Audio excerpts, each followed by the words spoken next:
Hailing frequencies open, and welcome to Star Trek Discoverage, the live podcast that boldly goes into excruciating detail about this week's episode of Star Trek Discovery.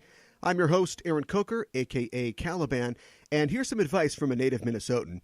Being stuck between real space and the mycelial network is just like getting out of a snowdrift. Don't just spin your wheels. You gotta rock it. That's the key. You gotta rock it back and forth. That's how you get out.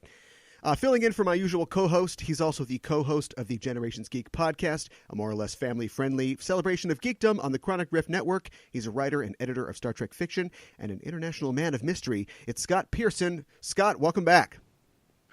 Happy to be here as always. Scott, Hello. You just got back from England. Are you over the jet lag yet? Mostly. Yeah. Yeah, my sleep patterns are still a little out of whack.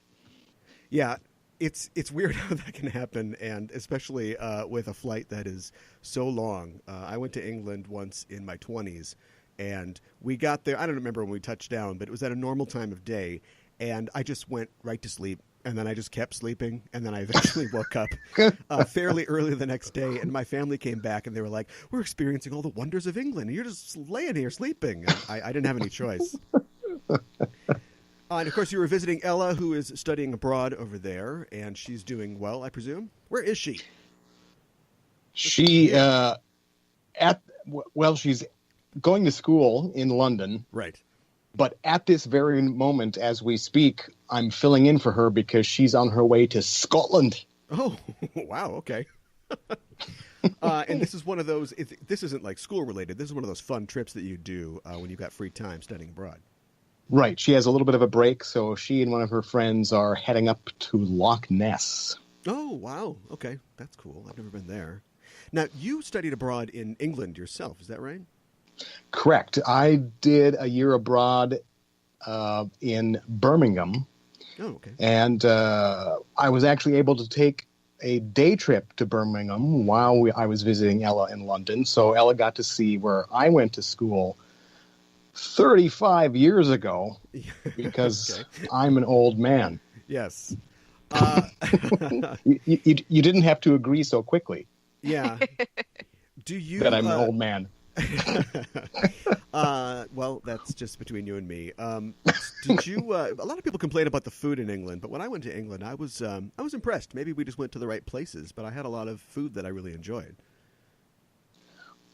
I enjoy some of the classic British dishes. I had I love fish and chips. Yeah. I love having a classic British breakfast, even though my heart doesn't necessarily love it because it's eggs and bacon and right. sausage, but it hits the spot. It's kind of comfort food. I stay far away from steak and kidney pie, though. Yeah. That's an acquired taste for sure. Yeah. The filter organs are not high on my list of things to eat. Yeah. Well, you normally, as has been established on this program, can't really talk Trek often because of your connection to the franchise and working on some of the properties. So how about Dune? What do you think about all the news that's coming out about Denis Villeneuve's Dune reboot? I'm cautiously optimistic. I never actually saw some of the Sci-Fi Channel miniseries versions, but sure. I read the original novel and I saw the David Lynch movie adaptation, which I kind of have a fondness for, even though it's it's kind of a mess. It's all over the place, obviously. Yeah. But I'm looking forward now to see a really sort of a more modern timing of it. Yeah, and at the very least, this cast is crazy. Everybody wants to be in this movie. You got Rebecca Ferguson, Timothée Chalamet, Josh Brolin, Javier Bardem, Oscar Isaac. They just added Jason Momoa. Aquaman himself is going to be in this thing. Aquaman in the desert. Yes, right. That worked out great last time. So I'm sure that'll be a really good thing. You've probably heard her already, but our other guest tonight on the show is my co-host from the Just Enough Trope podcast, which brings you all the news that's fit to cast in the world of nerdy entertainment. It's Mika and Hana. Mika, welcome back.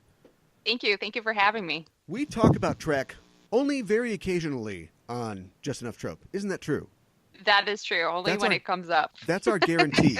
To the Yes. listeners, to the viewers, yes. We try to keep it Trek free. It's a Trek free space. And we learned the hard way. I think we did a 13-show Jeremy-ad where we went through like every movie, Star Trek movie that had been released up to that date. Yes.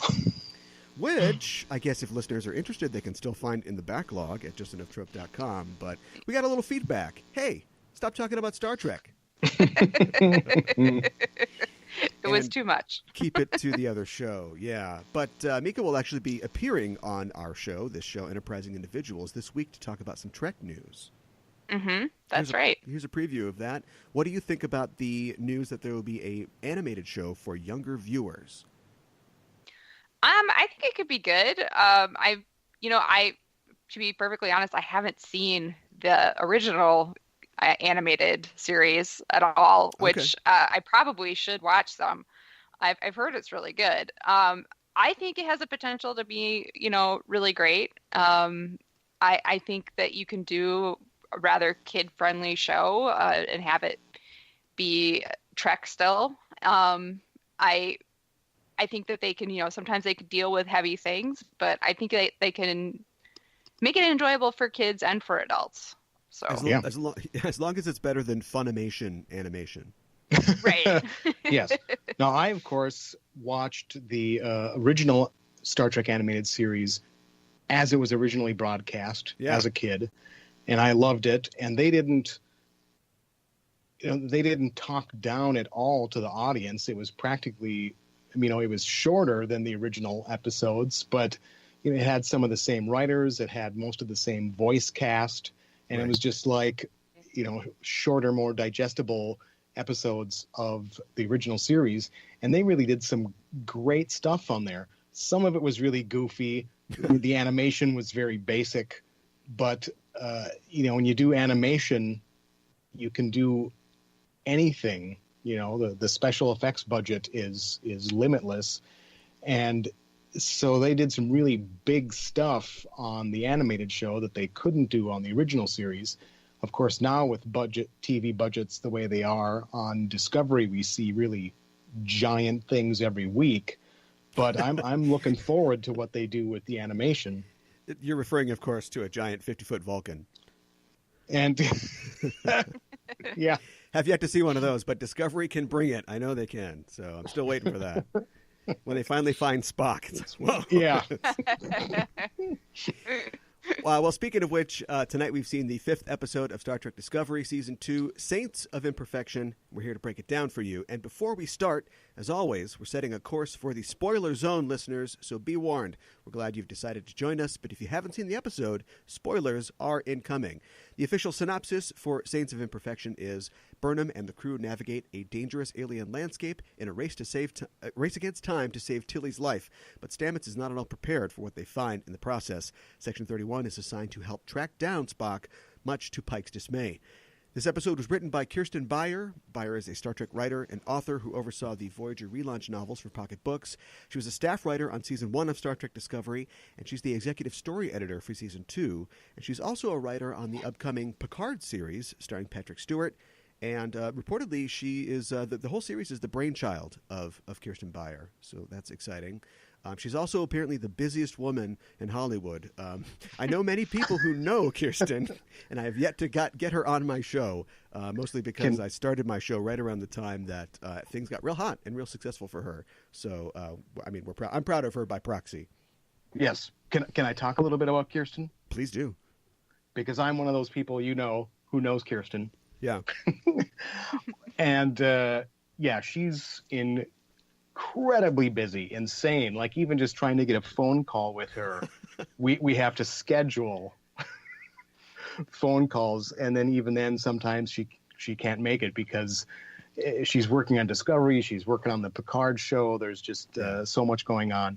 I just want to quick say one of my favorite stories about Kirsten is when I first met her in person, like 10, 12 years ago at a Star Trek con. We were both writer guests there, but she was more established already, and I was still just like, I had won the Strange New Worlds Star Trek writing contest a couple times.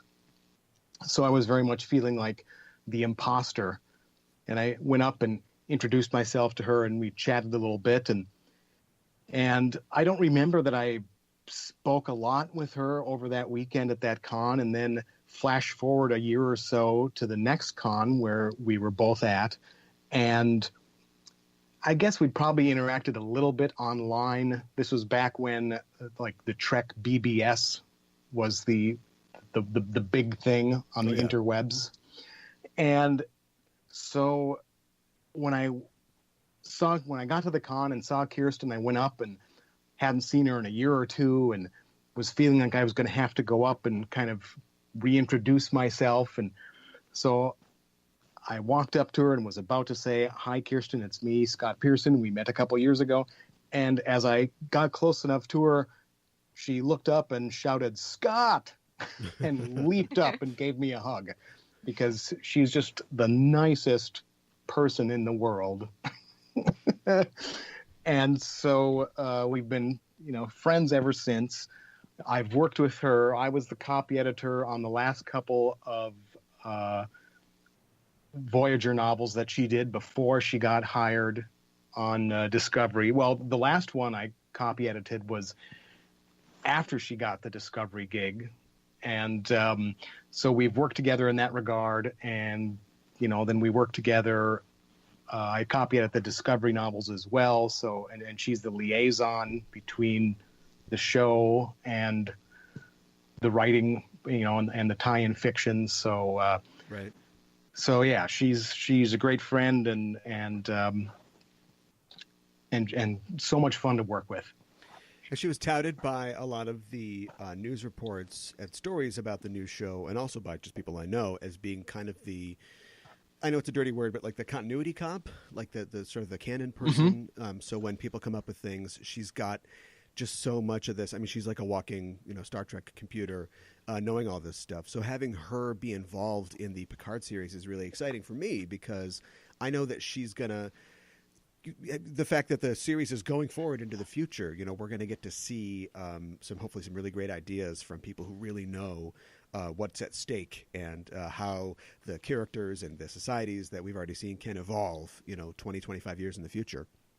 Yeah. And her memory for this stuff is astonishing. She embarrasses me all the time when we're on the phone, because she'll say, "Oh, it's like in that episode, blah, blah, blah, blah, blah." It's like, well, I can't remember that. Now, granted, she's in a position where she's, much more needs to have that stuff on the tip of her tongue. Right. But, yeah, it's amazing to me. Well, I have memory alpha for that purpose, so we're even. This episode was directed by David Barrett. He's a television director, writer. He's also a producer. He directed the Star Trek Enterprise episode Divergence, and he also directed the first season Star Trek Discovery episode Magic to Make the Sanest Man Go Mad.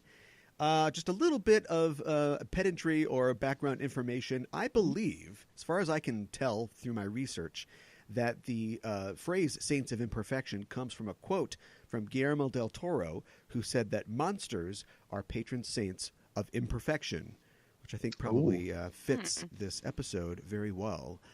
So what did you guys think of the episode? Mika, your first impressions? I really liked it. It was kind of cool to see like May and her, I guess, original habitat, if you will, and kind of get to see what she really wanted Tilly's help with. And I was really surprised by what they found there. I was shocked to see Hugh living and breathing and very much alive, and was kind of amazed that they were actually able to bring him home. Yeah, I thought that it was, I mean, of course, we already said spoilers, but the big news is of course, that we get Hugh Culber back on the show. And it's of all at this point in genre fiction and sci-fi, your resurrection better be something good and unique.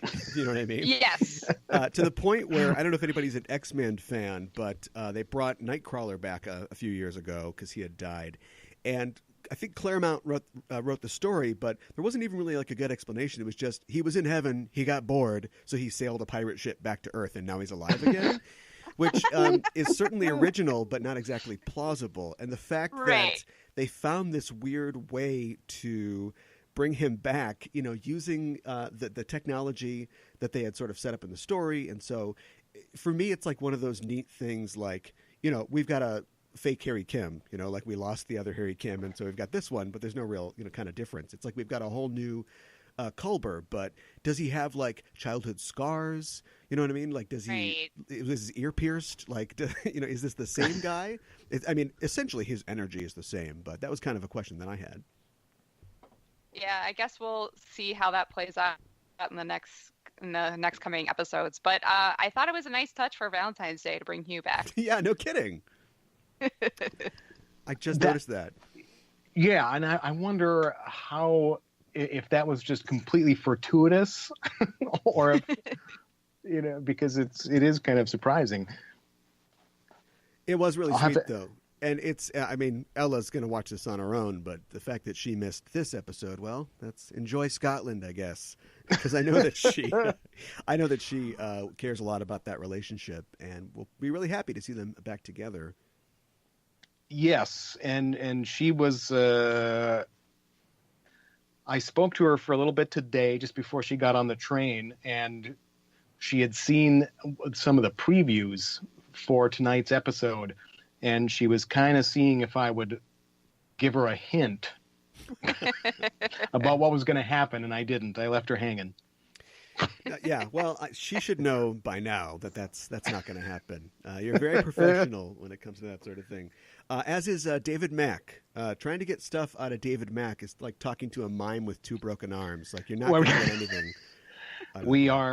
We're professional and legally obligated to be careful about what we say. Scared of CBS lawyers, exactly. Yes.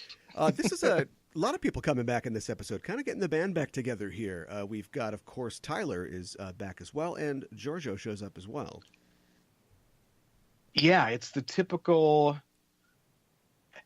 The series manages to be both incredibly fast-paced, but then also just densely packed with stuff that's going on. And It just hit me. It hit me tonight while I was watching it that, like back in the day on Next Generation, you would often have an episode that had an A story and a B story. Right. And I feel like on Discovery, lots of times a single episode has two A stories and a B story. There's these densely packed couple of primary threads going on, and then something else kind of interwoven in there. And it's just, boy, you blink and you miss so much because there's so much going on. Because like you said, to have Tyler come back, to have Giorgio come back, to have Culber come back, while you're worried about Saru dying or whatever happened to him, and how's he going to be? And then you're thinking that you're going to watch Tilly die or something. Wow.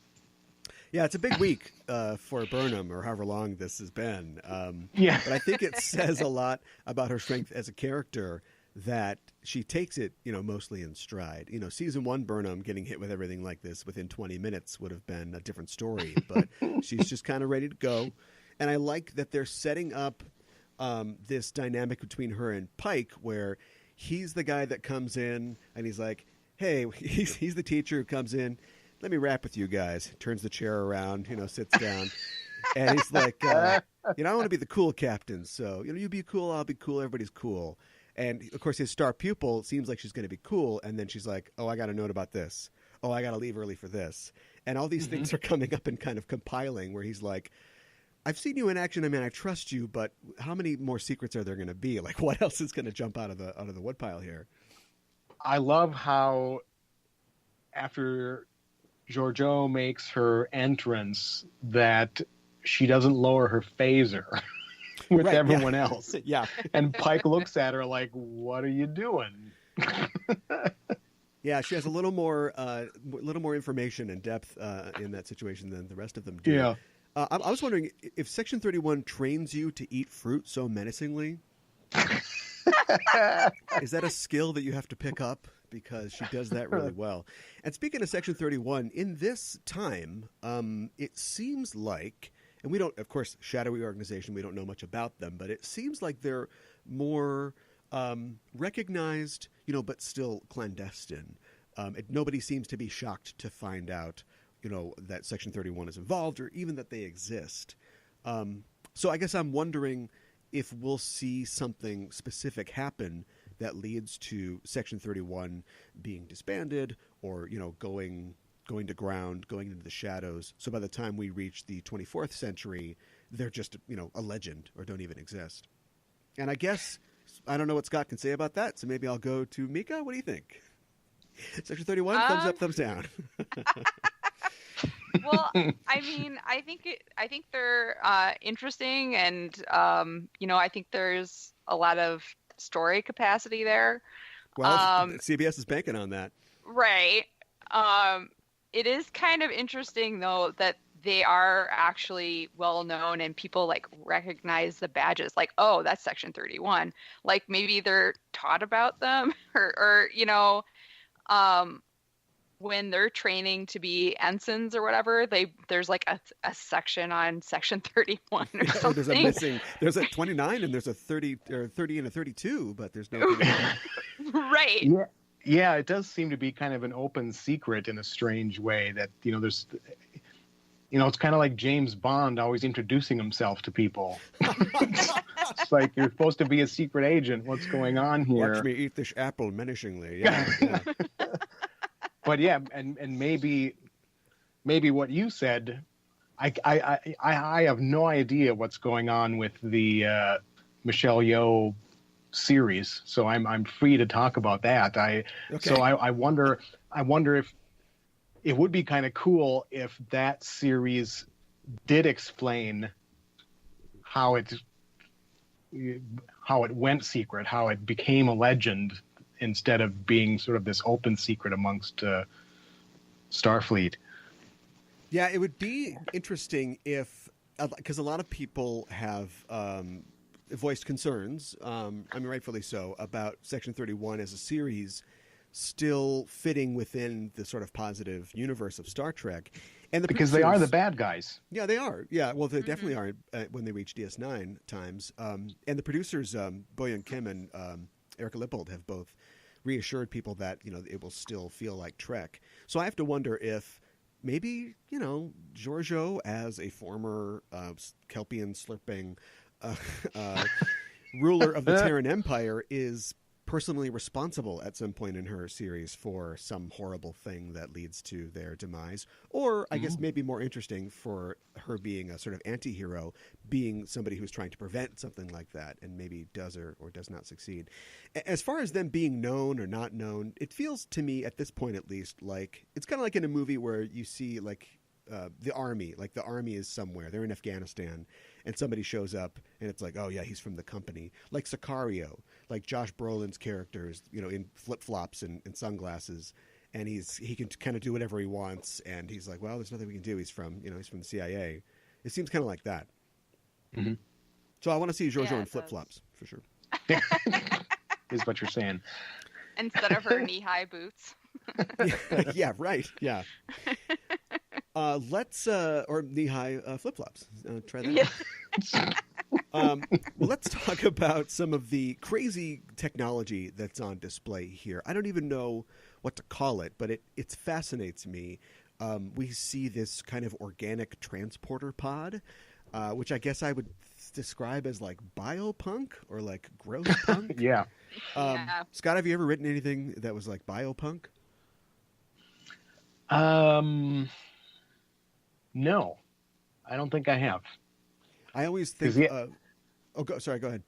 No, go ahead. Well, I was just going to say that it doesn't. I've read a couple sort of biopunk. Actually, I've read a great series of bug punk novels by an author named Cameron Hurley, which are like grossness is the watchword. Anything that you could do with just pulling a trigger or stitching somebody up, with catgut, you do with like beetles or something instead. And it's just like the grosser the better. And the weirdness that the characters have come to accept is the distancing effect. So the fact that you can meet with a blue guy with antenna who lives light years away in Star Trek, that's that thing. In Biopunk, it's like a Cronenberg type thing where it's like, oh, sure, I'm just going to get these beetles in me and I'll be good to go.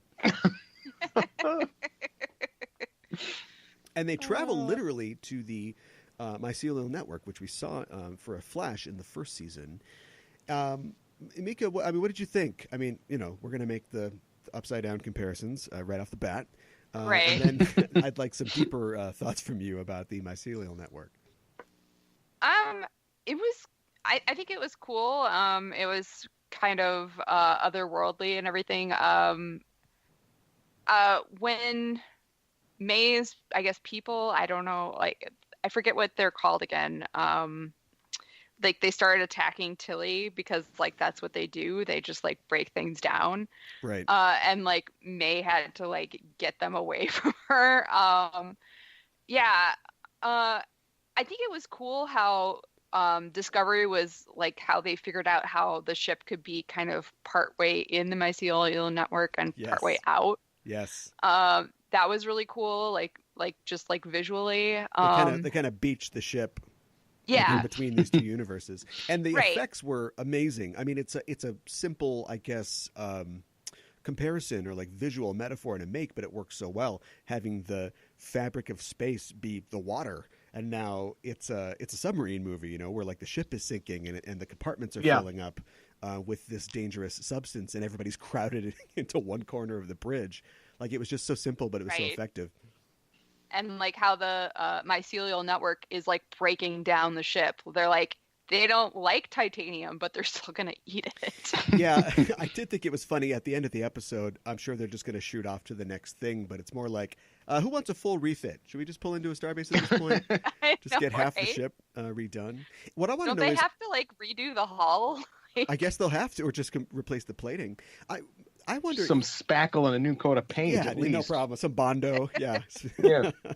Is there a down like or are there planets in the mycelial network? Like, how does it work? Are they, is May and Tilly, are they interfacing on some kind of structure, or is it just like an endless, plane is there? Because we never got the sense of that before. Discovery just sort of flew in and out of it. But I wonder if there are structures there. I get the sense that it's just much more organic in a way that you're not going to find buildings of any sort. But I also think that it is this kind of alternate realm that they could still do all sorts of stuff with if they wanted. Because really, how well defined is it? It's a completely alien environment. Yeah. Yeah. I got the feeling if we pulled back far enough, it would just look like a Steve Ditko, Doctor Strange, splash page or something like that. Yeah. Probably. Just weird things suspended in space.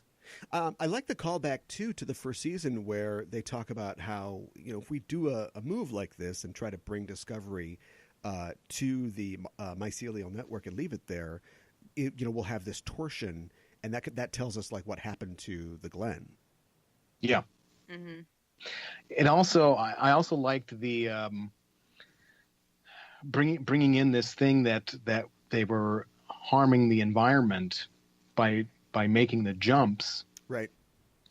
Also is similar to something that happened in, I guess it was in the Next Generation, that for a while they weren't traveling above warp 5 because they found out that there was some sort of damage to the structure of subspace happening. Right. And so I kind of like showing that even in the future that there can still be these impacts to the environment, that we still have to be conscious of these things. It's not just a miracle and everything works perfectly. Which is easy to assume about Star Trek when they've got free energy and they can have chocolate sundaes whenever they want. You still want to keep those complications in there. There's a lot of engineering, I guess it's all network stuff, but there's a lot of engineering concerns going on. So I did want to see Jet Reno, but I guess Tig Notaro wasn't available this week. But I was presuming that they were adding her to the cast as a semi-regular member. Yeah, I was kind of surprised we didn't see her this week, to be perfectly honest, because I would have thought that she would, because she helped so much last episode, that Stamets would have her helping him. Yeah. Because they kind of bonded over what they went through and everything. Because when you drill a hole in someone's head together, that really... Dear Diary, you won't believe the day I had. We're going to need a lot of gum for the ship after this week. I also liked the continuing, as long as it's not too oppressive, I do like nods back to earlier series. And, of course, we get a mention of Cestus 3 on tonight's show. I think they mentioned that Leland, the Section 31 agent, was on Deneva, the planet from Operation Annihilate with the neural parasites. Yeah. And so I like things like that. I like a sense that this is, a world that we've been to before. As far as he goes, so everybody's friends with Pike, and I guess they should be. But I like the fact that I kind of feel like he's not long for this world, if we want to move to the part where we start projecting into the future. Because a good guy Section 31 agent is not going to last long, and I like the fact that he, at the end, kind of proved that he was all right for what he does. He was like, hey, I'm sorry that this happened. Unless he's totally lying, he kind of is a guy with a conscience, and a guy with a conscience is not going to last very long in Section 31, I feel like. Yeah. And that's where Giorgio, from the mirror universe, she doesn't have anything like a conscience. Yeah. From our perspective, I have to wonder how does the command structure work in Section 31? Because it's basically the baldest guy is in charge, and then he says, do this, and you go, no, I'm not going to. And you go, okay. I guess. We're all secret soldiers here, so who can pull rank on anybody else? And he says that there's court-martials, but what is it, just the airlock? Like, how does it even work? In the ongoing attempt to establish the weekly segment where I compare Star Trek to Farscape, which is a new thing I'm doing, there was an episode of Farscape that was a lot like this. And I can't remember what it's called, but Moya, the ship in Farscape, is going into Starburst, which is her faster-than-light travel, and she gets stuck halfway in Starburst. And so the ship fragments into, 3 different realities that the crew members have to sort of bounce through in order to coordinate the they have to do a starburst again at the same exact time to push the ship back into normal space, and it kind of reminded me of this. Anytime I can bring up Farscape, I will. We can host this. Many long harangues on Just Enough Trope about Farscape. Well, it's such a good show, and I think whenever you see it's, I don't know what I'm trying to say, but it's kind of cool when you see something that is maybe a similar story in a different sci-fi world. Sure. Just then you get to kind of compare and see how the characters dealt with it differently. Yeah, a lot of them use the same tropes. Yes. Check that out. Well, as we near the end of the show here, did you guys have anything else that you wanted to say or point out about this episode? I always want to talk a little bit more about Tilly, because sure. I just love Tilly. Yeah. And a couple of the things in here that I loved about Mary Wise's performance was, for one thing, when she ends up in the mycelial network and she's understandably angry, just enraged, but then as soon as she gets a sense of what's happening on that side, that it's this potential genocide of this entire race in that universe, then right away she just switches. And you know, and I just love how she overcame her anger there and was just like, okay, well, this is wrong, and I have to do something to right it. And there was a great little thing about when Pike gave his rousing speech about them trying to save Tilly. He said, "This is Starfleet. We keep our promises." Right. And then in the Mycelial Network, when Tilly is talking to May, she says, "Where I come from, we keep our promises." Yep. And so, and I enjoyed that. And the other thing I really liked about this, and this called back to one of the episodes in the first season, because Tilly obviously can be very nervous, and she struggles with her self-confidence. But when she gets into something, then she kind of just gets into it, you know? So when she decides to help in the Mycelial Network, she's just like, boom, she goes to the armory and picks up a big gun, and she's like, okay, let's go. Right. And there was that great scene in the first season where she was the one who first saw the tardigrade monster, and when we thought it was a monster. And also then she just got very serious and was like looking down into the dark corridor and taking care of business. And so she doesn't realize how good she is, you know, and how professional and focused she can be because of her problems with self-doubt. And have you guys read yet Una McCormack's Tilly novel? I haven't got a chance to read it yet. Because I like how it kind of, you know, when she starts talking about how she was as a kid, she was talking back to her being about 14. Now the novel is about her when she's 16, so it's still kind of similar. You get to see the growth of her character and how she's struggled with these things throughout her teenage years and into her adult life. And I just think that the performance that we get from Mary Wise just is, you know, she's such a relatable character. Yeah. There's it reminds me, it's also her scientific professionalism and just her enthusiasm for science and study. I had a similar thing when I was studying science in college, and there's a lot of gross things in like biology, like dissection, you know, snakes. I remember that we went on a marine biology scuba diving trip, and I'd never been scuba diving or snorkeling. And I was just kind of freaked out by having, you know, fish and stuff near your head, you know, things that you're not familiar with. And like the first time that I went down and I saw a fascinating fish or coral or something like that, it was just, I was right in there. I didn't even think about the fact that, it had been kind of scary to me before. So I can see where she's coming from. Mika, are you good?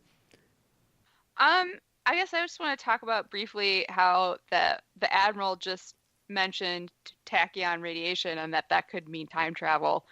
I mean, to me, that's kind of like Chekhov's gun, you know, like we're going to see some time travel. You listen to the show every week, and you've heard me say that I think it's time travel. Well, yeah, that too. There's no, that's a good point, and it's left ambiguous. But yes. As we get into that, we'll talk officially in our segment about looking forward in the show. What do you think is coming up? What are the lights? Who's the angel? How is Spock involved? Does Culber have permanent athlete's foot now?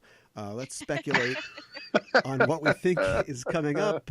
Scott's probably going to have to call in sick to this one, but Mika, you did say time travel. What else? What about the angel? What's going on with that? I hope we finally see Spock. I was so disappointed. I mean, I love Giorgio, don't get me wrong, but I was kind of disappointed it wasn't Spock who walked off that ship. They really are teasing us. With they Spock. are. They certainly are. So I'm really looking forward to that. I'm kind of excited about the episode next week. I mean, I wasn't expecting to go back to Saru's home planet so soon. Yes. After his threat gang had fallen out. But I guess he is feeling courageous and brave and brazen. So yes. we're gonna go back. But I wonder if it's the Baul that are doing the genocide. I'm guessing it is, which is kind of terrifying. Yeah. And like, how do you get a message to your people when you were told you couldn't go back to your home planet? Well, all the time we see Starfleet officers put some silly putty on their forehead and go down and pretend to be other races. So perhaps they send him back in, covertly. Okay. What's really I guess what I enjoy is what I'm trying to say is that when we learn something about a character or like a species in Trek, like we just have with Saru, it opens up so many doors. And I guess it would be weirder if we went a long time with his character and learned the truth about his people that we learn. But since we don't really know him all that well, it's like a kind of a quick turnaround. And so it's got all these questions for me, like the Mirror Universe. Like they have Kelpians.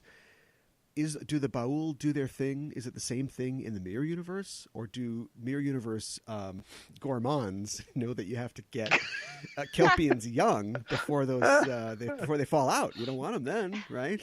Right. I guess this isn't really all that important to talk about. But I will say that next week's episode looks real sick. Like it looks great. I wanted to mention real fast my new evolving theory about this time travel thing. I now think that the Red Angel is someone we know. And I think it might be Michael Burnham. Now, I don't know if that makes any sense, but if there's time travel involved, you can definitely go to different places in a timeline. You can see yourself, and we've seen that it has a female form, so I don't think it's any other character. Why wouldn't it be Michael Burnham? That's my guess. Mika's thinking about it. Yeah, I had never thought about that before or considered that, but I feel like that makes sense and that would be like enough of a twist that people would be like, what? Yeah. And bootstrap paradoxes are real popular right now. Everybody seems to like those. So anyway, yeah. I'll run that by Ella next week and see what she thinks. And maybe that's why like Spock was able to see the visions they're both so much early on. Definitely involved for some reason. Yep. Right. Because he was so close to her. So maybe he like his intuition was possibly going off or something. Or maybe at some future point he is instrumental in sending her back in order to prevent some catastrophe caused by the signals or something like that. And so it's kind of a Doctor Who-y kind of idea, but it is. That's my current thought.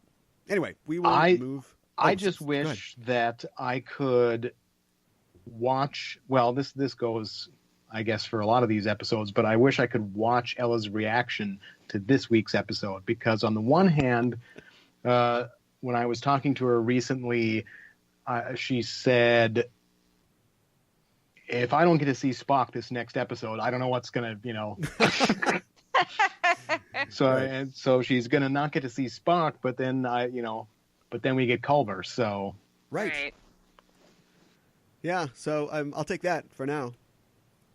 But sure. Spock coming soon, hopefully. I like the fact that they are eking it out over the course of the show so far. It makes a good ongoing mythology, type mystery that you can just drop a little thing in and we can kind of keep going. A lot of the things we've talked about on the show, a lot of the separations or arcs have a quick turnaround. We're all back. Everybody's back on Discovery already, which is fine. I want to see all those characters, but I like the fact that it's, we're taking a little time with this. And so, well, some things, when was it in the first season that we saw the little glowing dot land on Tilly? It was the very last episode, I believe. Oh, was it just in the last one? But it seemed like that was something. Well, there was the big long break between the seasons. Maybe that's what I'm thinking about. Yeah. But you had to wait a long time before you found out what was going on with that little spot. Yeah. Mm-hmm. So, whatever happens, we'll be here to talk about it. Of course, that is our show for this week. Thanks for joining us, listeners. If you like what you hear, you can follow us on Facebook and Twitter at EISTPod for updates and to get notified when new episodes of both Enterprising Individuals and Discoverage are released. You can also tweet to us on the show by using the hashtag Discoverage or email us at EISTPod@gmail.com.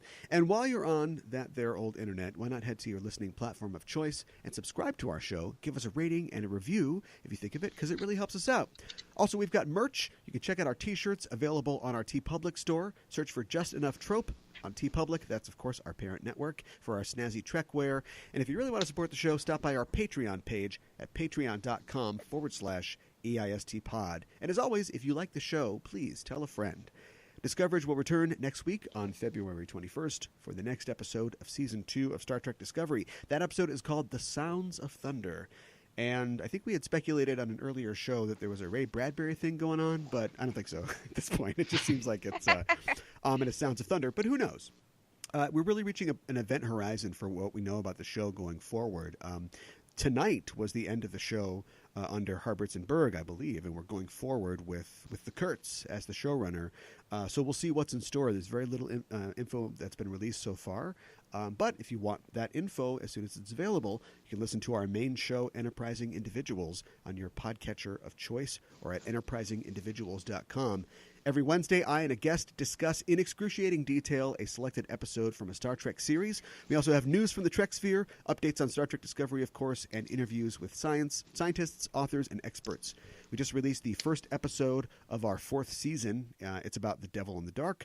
My guest on the show was Lee Sargent, who's responsible for the Star Trek 365 project, which is a really cool thing where he created a piece of Star Trek fan art every day for a year and put it on Twitter. And this year, every day, he's featuring a piece of fan art that people have submitted to him. And he's still looking for submissions. So if you're an artist of any skill level and you love Star Trek, go to StarTrek365.com and submit your work. And you can hear my interview with Lee on enterprisingindividuals.com or on your platform of choice. Mika, thanks for joining us. And I meant to ask you earlier, what's coming up on Just Enough Trope? What have you talked about recently? What can we look forward to? Yeah, well, recently we've talked about the films of Paul Verhoeven, which was a lot of fun. We also talked about Deadly Class, both the second arc of the comic book and the very first episode that premiered on YouTube. And we also talked about Rashomon and its homages, so other forms of like TV or movies that have paid homage to Rashomon and the Rashomon storytelling. There's a Star Trek one. Yes, there is. There's at least one Star Trek with Riker. Right, yeah. Next Generation. Yeah. I love how in that episode it's like we're trying to figure out if Riker killed this guy, right? So yes. that's different in every story. But in every story, he had sex with that lady. No problem. I know, right? That doesn't change. I know. What's coming up on the show? Riker. Yeah. Well, this week we're going to be talking about Battle Angel Alita, or Alita Battle Angel, however you want to say the name of that that story, the film. And we're also going to be talking about the first episode of the Umbrella Academy. Okay. And coming up after that, we are going to be talking about movies based in the golden age of heroes, like The Shadow, Dick Tracy, The Phantom, and The Rocketeer. Great. And no letters. I know The Rocketeer was a comic book in the 80s, but it's it's an homage to those golden age heroes. Yes. And where can people find Just Enough Trope? You can find us at justenough.trope.com, and at Facebook at Just Enough Trope, and Twitter at Just Enough Trope. Makes sense. And Scott, Yes. where can people find Generations Geek? You can find us at generationsgeek.com. And we're also on the Twitter and Facebook and Instagram. And your most recent episode just came out? Let's see. Yeah, we have an episode that is a second part of an interview with William Leisner, where we talk about his original fiction and his Star Trek fiction. Mm-hmm. And then our next episode coming up is our long lost episode about Ragnarok. Right. I've heard a lot about this. I've been looking forward to it. Yeah, which I still have to edit, and now I'm horribly behind because I was on a 2-week vacation in London, and so I'm under 2 deadlines with a couple of Star Trek novels I have to copy edit, and then somehow in there I have to try to edit the podcast, and we have to record a little bit more for it, and that's always a challenge, as you well know, because Ella's 6 hours ahead. And yes. Yeah. She's a trooper, though. I offer editing services. Just a little interesting thing there. I'll send you my card. So anyway, check that out for sure at generationsgeek.com. And that's it for us. Thanks for listening, everybody. We are signing off until next week. This is Aaron for Mika and Scott saying live long and prosper.